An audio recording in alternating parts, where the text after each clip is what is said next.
అభివృద్ధి చెందుతావు. ఈ తినటం ఏం తినాలి? జీవాహారము తినాలి. నా శరీరము తిని నా రక్తము త్రాగువాడే, అనగా దేవుని వాక్యమే జీవాహారము. దేవుని వాక్యానికి ఒక పేరేమిటంటే జీవపు రొట్టె, లివింగ్ బ్రెడ్. Living bread. ఈ రొట్టెను తినాలి, అనగా దేవుని వాక్యాన్ని చదవాలి.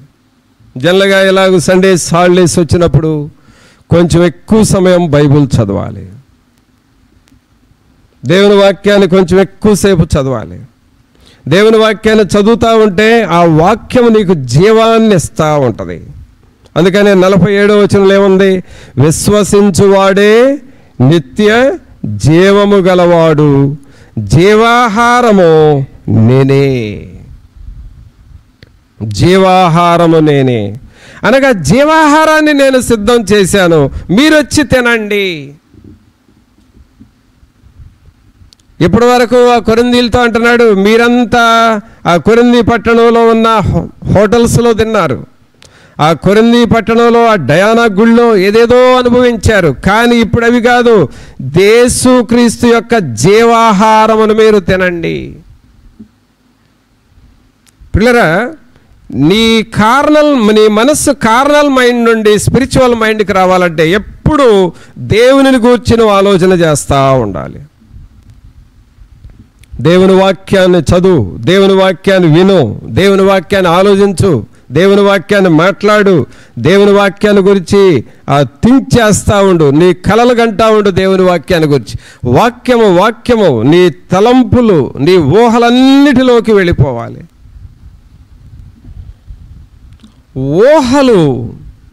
ఊహల ద్వారా పిల్లరా బాడీలో గొప్ప శక్తి వస్తుంది. ఊహల ద్వారా. ఈ మధ్య ఒక సహోదరుడు నాతో మాట్లాడుతూ ఏమంటున్నాడంటే, ఒక విషయాన్ని గురించి నేను బాగా ఆలోచించాను అన్న, ఈ మధ్య చాలా సీరియస్గా దిగులుగా ఆలోచించాను. కొన్ని రోజులు ఆలోచించిన తర్వాత ఏదో ఆరోగ్యం దెబ్బతిన్నట్టుగా అనిపించి వెళ్ళి డాక్టర్ చేత చెక్ చేయించుకుంటే నీ తలలో ఆ రక్తనాళాలు చిట్లినివి, అక్కడ బ్లడ్ క్లాట్ అయింది అని చెప్పారంట. డాక్టర్ ఏమన్నాడంటే, ఈ మధ్య నువ్వు ఏదో సీరియస్గా ఒక విషయాన్ని ఆలోచన చేశావు, అందుకే నీ బ్లడ్ వెజల్స్ దెబ్బతిన్నాయి అని చెప్పాడంట. అంటే ఆలోచన చేయటం ద్వారా నీ బాడీలో ఎఫెక్ట్ ఉంది.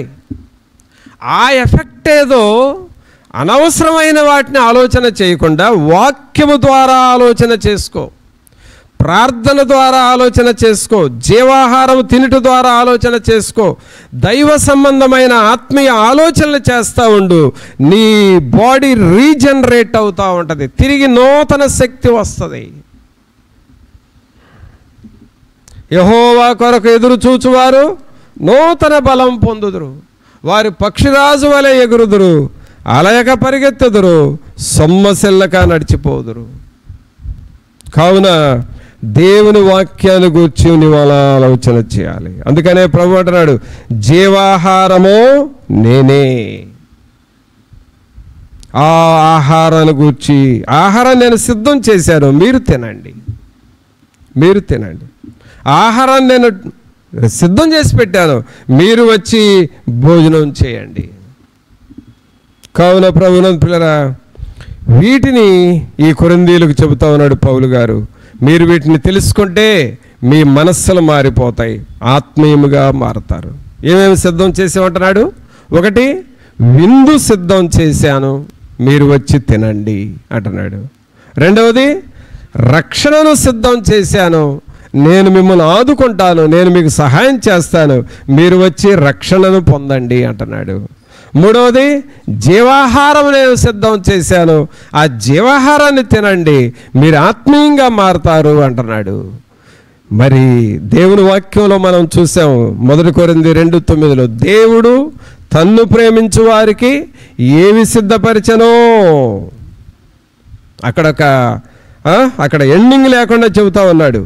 ఏవి సిద్ధపరిచాడో మీకు తెలీదు, మీరు వాటిని తెలుసుకోండి.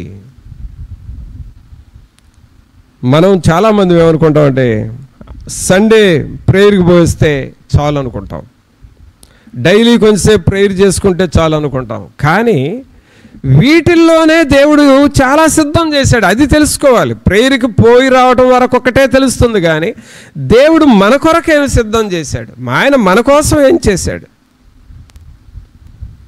ఆయన మన కొరకు ఏం ప్రిపేర్ చేశాడు అని అంటే ఏ మానవుడు చేయలేనివి దేవుడు సిద్ధం చేసి మన కొరకు ఇస్తా ఉన్నాడు. వాటిని మనం పొందుకోవాలి. అంతేకాదు ప్రియరా, దేవుడు ఇంకా మన కొరకు సిద్ధం చేసినవి ఏమిటో చూద్దాం. ఇంకొక మాట చూద్దాం. 2వ కొరింథీలోనే 5వ అధ్యాయం తీయండి. 2వ కొరింథీలకు రాసిన పత్రిక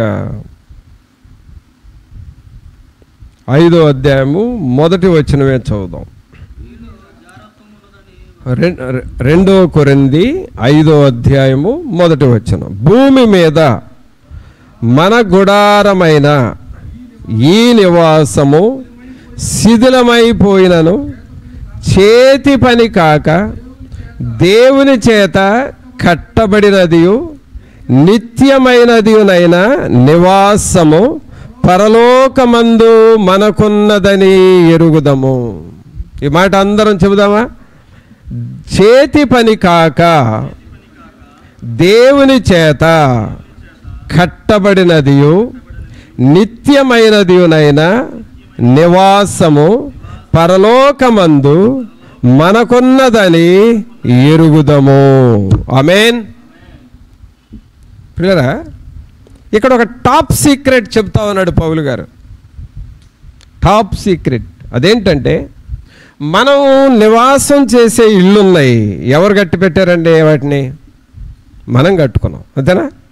మనం ఉంటున్న ఇల్లు మనం కట్టుకున్నది. ఒకవేళ మనం రెంట్కున్నా ఆ ఇల్లు మనుషులు కట్టిందే. ఇల్లు అనేది మనం కట్టుకుంటాం. ఏ రేంజ్లో కడుతున్నాం? 1,00,000 రూపాయలు పెడితే ఇల్లు కట్టచ్చు. ఆ స్థాయి దగ్గర నుండి లక్షలు కాదు కోట్లలో ఇల్లు కట్టవచ్చు. అది ఏ రేంజ్లో కట్టుకున్నా మనం కట్టేదే. దానికి అయ్యే పెట్టుబడి అంతా మనం పెట్టిందే. అయితే ఇక్కడ టాప్ సీక్రెట్ అని ఎందుకు చెబుతున్నానంటే, మనము కట్టనిల్లు, మనం కావాలని పెట్టుబడి పెట్టని ఇల్లు దేవుడు మన కొరకు సిద్ధం చేస్తున్నాడు. అది దేవుని తెలుసుకున్నప్పుడు అది ఒక గొప్ప ఆశీర్వాదం మనకు. 5వ వచనంలో ఏమన్నది? చేతి పనిగాక, ఏమంటున్నాడండి అక్కడ? చేతి పనిగాక దేవుని చేత కట్టబడినదియు నిత్యమైనదియునైన నివాసము పరలోకమందు మనకున్నదని ఎరుగుదము. ఇక్కడ చూడండి, 2 పదాలు ఉన్నాయి. ఈ 2 పదాలను మీరు కొంచెం కాన్సన్ట్రేట్ చేసి వినాలని అనుకుంటున్నాను. అదేంటంటే, 5వ అధ్యాయంలో 2వ లైన్ మొదటి మాట చదవండి. మొదటి మాట అందరూ చదవాలి. 5వ అధ్యాయంలో 2వ లైన్ మొదటి మాట చదవండి అందరూ. శిథిలమైపోయినాను. చెప్పండి అందరూ ఒకసారి. శిథిలమైపోయినాను. 3వ లైన్లో మొదటి మాట చదవండి. నిత్యమైనది. ఒకటేమో శిథిలమైపోయినది, 2 నిత్యమైనది. ఇవి 2 ఒకే అర్థం వస్తుందా, లేకపోతే వ్యతిరేక అర్థాలు వస్తున్నాయా? వ్యతిరేక అర్థాలు. ఒకటేమో శిథిలమైపోతుంది, 2 నిత్యమైనది. శిథిలమయ్యేదేంటి? నిత్యం ఉండేదేంటి? శిథిలమైపోయేది ప్రియులారా నివాసమే. అక్కడ ఏమనుంది? 5వ అధ్యాయము 1వ వచనంలో, ఈ నివాసము, మన గుడారమైన ఈ నివాసము శిథిలమైపోయిన, అంటే మనం కట్టింది శిథిలమైపోతుంది. అది నువ్వు ఎంత ఐరన్ అన్నా పెట్టు, నువ్వు 20 mm రాడ్స్ పెట్టైనా కట్టు, కానీ నువ్వు కట్టింది శిథిలమైపోతుంది. కానీ నిత్యము ఉండేది ఏమిటంటే, చేతి పని కాక దేవుని చేత కట్టబడినదియు నిత్యమైనది. అంటే దేవుడు నీ కొరకు కట్టేది నిత్యము ఉండేది. ఇక్కడ టాప్ సీక్రెట్ అని ఎందుకన్నానంటే శిథిలము కానిది. మనకంత బాగా ఏం తెలుసు అంటే శిథిలమయ్యేదే తెలుసు. ఒక చెట్టు ఉందంటే ఒక చెట్టు 10 సంవత్సరాలు బ్రతికిన తర్వాత అయినా పాడైపోతుంది. ఒక కట్టడం ఉందంటే మరి అది కొన్ని సంవత్సరాల తర్వాత అది పాడైపోతుంది. కానీ గొప్ప విషయం ఏంటంటే దేవుని చేత కట్టబడింది ఎప్పుడూ శిథిలం కాదు, అది నిత్యము ఉంటుంది. దాన్నే పరలోక పట్టణం అంటున్నాం. దానినే పరలోకములో మన కొరకు దేవుడు కట్టిన ఇల్లు అంటున్నాం. ఆ ఇల్లు ఏ బేస్ మీద కడుతున్నాడు అని అంటే ఇక్కడ మనం రక్షణ పొందుతున్నాం చూడండి. ఆ రక్షణ పొందిన దినమే పరలోకములో దేవుడు మనకు పునాది వేసిన రోజు. ఆమేన్. హాస్పిటల్లో ప్రెగ్నెన్సీ లేడీస్ హాస్పిటల్లో జాయిన్ అవుతున్నారు. తర్వాత డాక్టరు డెలివరీ చేస్తున్నారు. పుట్టిన తర్వాత మనల్ని మున్సిపాలిటీకి పంపిస్తారు, ఆఫీస్కి. అక్కడికి వెళ్ళి బర్త్ సర్టిఫికేట్ తెచ్చుకోండి అని. అంటే పుట్టగానే ఆ పుట్టిన పాప లేక బిడ్డ యొక్క పేరు మున్సిపాలిటీ ఆఫీస్కి వెళ్ళి అక్కడ రాసి చెప్పి బర్త్ సర్టిఫికేట్ తెచ్చుకుంటున్నాం. అలాగే ప్రియులారా, వాళ్ళు పుట్టిందేమో హాస్పిటల్లో, బర్త్ సర్టిఫికేట్ ఇస్తుంది అక్కడ మున్సిపాలిటీ ఆఫీసులో. అలాగే మనం దేవుని సంఘములో రక్షణ పొందితే, ఇక్కడ మనం రక్షణ పొందితే పరలోకములో దేవుడు నీ కొరకు ఇల్లు కట్టడం పునాది వేసాడు అని అర్థం. అక్కడ నీకు ఒక ఇల్లు స్టార్ట్ అయింది. ఇదొక మర్మము, దీనిని మీరు తెలుసుకోవాలి అని అంటున్నాడు పౌలు గారు. దీన్ని మీరు తెలుసుకోండి. మీరేదో రక్షణ పొందగానే ఏంటా ఏం జరుగుతుందా అని అనుకోవద్దు. మీరు రక్షణ పొందిన రోజు పరలోకంలో మీకు పునాది వేసేసాడు దేవుడు, ఇల్లు స్టార్ట్ చేశాడు. మరి ఆ ఇల్లు ఎలా కట్టబోతున్నాడంటే రక్షణ పొందిన దగ్గర నుండి మనం ఎలా ప్రయాసపడుతున్నామో, మనం దేవుని కొరకు ఏం చేస్తున్నామో, దేవుని నిమిత్తమై దేవుని రాజ్యం నిమిత్తం ఎంత భారం వహిస్తున్నామో, మనం దేవుని కొరకు ఏమి చేస్తే ఇక్కడ మనం దేవుని కొరకు ఖర్చు పెట్టేది అక్కడ దేవుడు మనకు బహుమానం రూపంలో ఇస్తున్నాడు. చివరకు మనం దేవుని కొరకు కానుకలు వేస్తాం చూడండి, ఆ కానుకకు కూడా దేవుడు పరలోకంలో నీకు బహుమానం ఇస్తున్నాడు. దేవుని రాజ్యం కొరకు, దేవుని మందిరం కొరకు, లేక దేవుని సేవ కొరకు ఏదైనా చేయాలని చేస్తున్నాం చూడండి, దాని నిమిత్తము కూడా దేవుడు 4 అంతలుగా దేవునికి అక్కడ బహుమానం ఇస్తాడు. ఆ బహుమానము, ఆ పెట్టుబడిని బట్టి దేవుడు నీకు పరలోకంలో నివాస స్థలం ఏర్పాటు చేశాడు. ఇది నీకు నీ మైండ్కి ఇది అర్థం కావాలి. ఇది సందర్భం కాదో నాకు తెలియదు, కానీ ఒకళ్ళు అన్నారు, అంటే సందర్భం కాకపోయినా చెప్పాల్సి వచ్చింది, చెప్తున్నాను. ఎక్కడా చెప్పలేదు కానీ సడన్గా గుర్తొచ్చింది కాబట్టి చెబుతున్నాను. కొంతమందిని నేను రక్షణలోనికి నడిపిస్తూ వారి పాపాలు అవన్నీ ఒప్పుకొని రక్షణ పొందాలని చెప్పి దగ్గర కూర్చోబెట్టి వారితో మాట్లాడుతున్నప్పుడు వాళ్ళు రకరకాలవి చెప్పి అవన్నీ ఒప్పుకుంటూ వాళ్ళు బయట పెట్టిన ఒక విషయం ఏంటంటే, నాలో ఎప్పుడు కూడా ఒక మనస్సు ఉండేది. అదేంటంటే, ఆదివారం ప్రార్థనకు వస్తున్నాను, వాక్యం వింటున్నాం, మీరు వాక్యం నేనే నా దగ్గరకు వచ్చే సహోదరే, నువ్వు వాక్యం చదువుతున్నావు, వింటున్నావు, వెళ్ళిపోతున్నావు, ఆఖరికి చందపాట పాడుతున్నారు. ఆ టైంలో నా దగ్గర డబ్బులు ఉంటాయి, కానీ నా మైండ్ ఏమనిపించేదంటే, అసలు ఎందుకు ఇవ్వాలంట దేవుడికి, నేను ఎందుకు ఇవ్వాలంట దేవునికి, అసలు ఇవ్వను. చివరికి 2 రూపాయలు కూడా ఇవ్వడం నాకు ఇష్టం లేదని నాకు వేయి బుద్ధి అయ్యేది కాదు. డబ్బులు ఉండేవి కానీ అసలు నేను ఎందుకు ఇవ్వాలి అంట, నేను ఇవ్వను అని చెప్పి నాకు వేయి బుద్ధి అయ్యేది కాదు.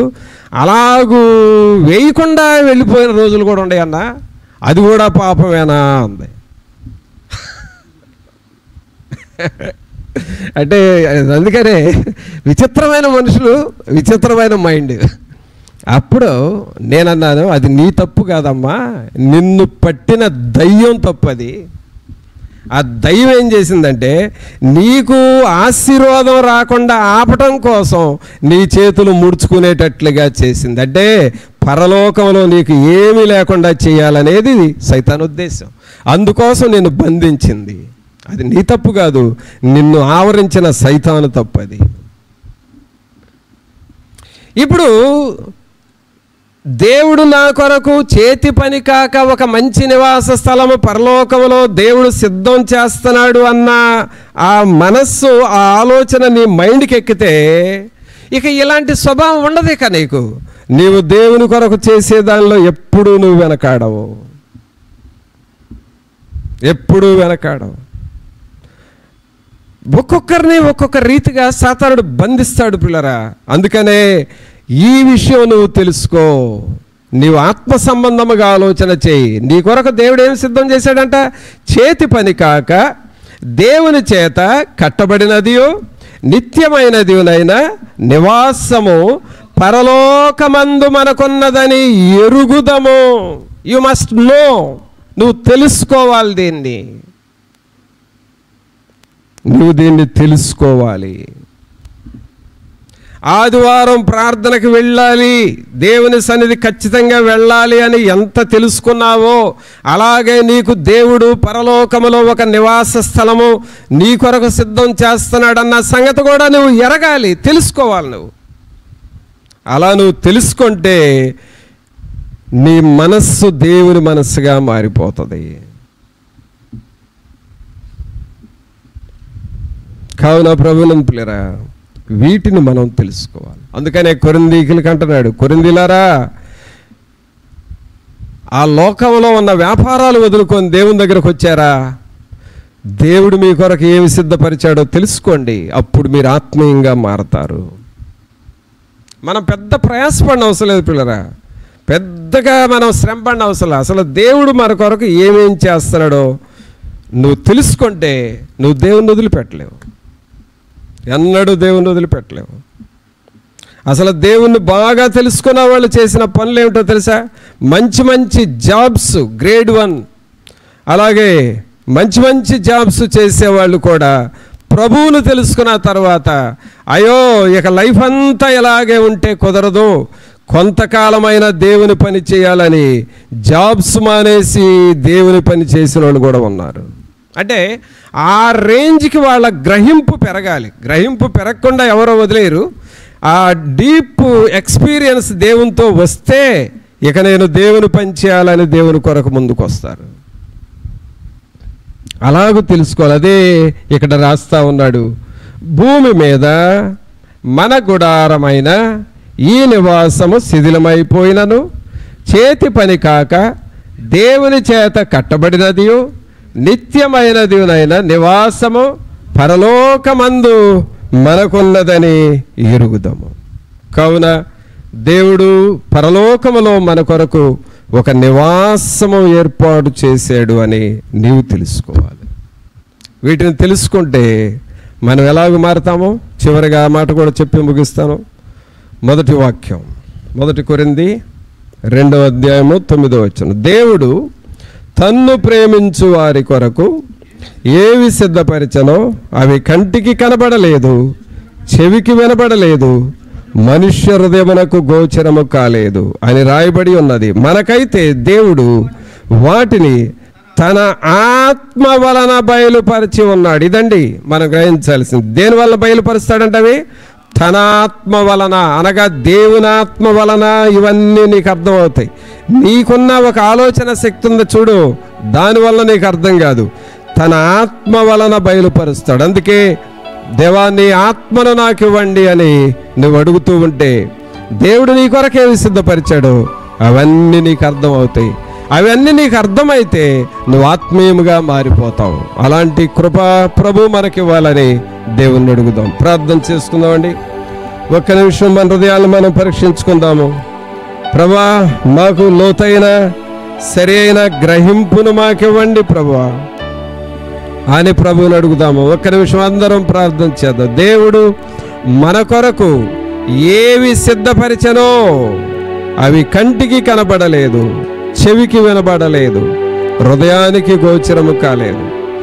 అవి ఎలాగూ వస్తాయనంటే ఆత్మ వలన, దేవుని ఆత్మ మనలో ఉంటేనే అవి మనకు అర్థమవుతాయి. అలాగూ మాకు గ్రహింపునివ్వండి ప్రభువా అని నువ్వు ప్రభువుని అడుగుతావా? తల్లి, తండ్రి, సహోదరుడా, సహోదరి, యవనస్తుడా, ఉండాలని నువ్వు తగ్గించుకొని ఒక్క నిమిషం ప్రార్థన చేసుకో. ప్రభా, మీరు మా కొరకు ఎన్నో సిద్ధం చేశారు, విందును సిద్ధం చేశారు. ప్రభా, మీతో కలిసి ఉండే భాగ్యాన్ని మాకు ఇస్తున్నారు. రక్షణను మీరు సిద్ధము చేశారు. నా జీవితంలో బర్త్డే ఉంది, మ్యారేజ్ డే ఉంటుంది, అపాయింట్మెంట్ డే ఉంటుంది, అన్ని రోజులు ఉంటున్నాయి. కానీ సాల్వేషన్ డే ఏది ప్రభా? సాల్వేషన్ డే లేకపోతే పరలోకమునకు మాకు దారి లేనట్లే కదా, క్లోజ్ అయిపోయినట్లే కదా. సాల్వేషన్ డే అనేది కూడా మాకు ఒకటి కావాలి ప్రభా. మమ్మల్ని ఆ మార్గంలో నడిపించండి అని నువ్వు ప్రభువుని అడుగు. అందరము ప్రార్థన చేసుకుందాం.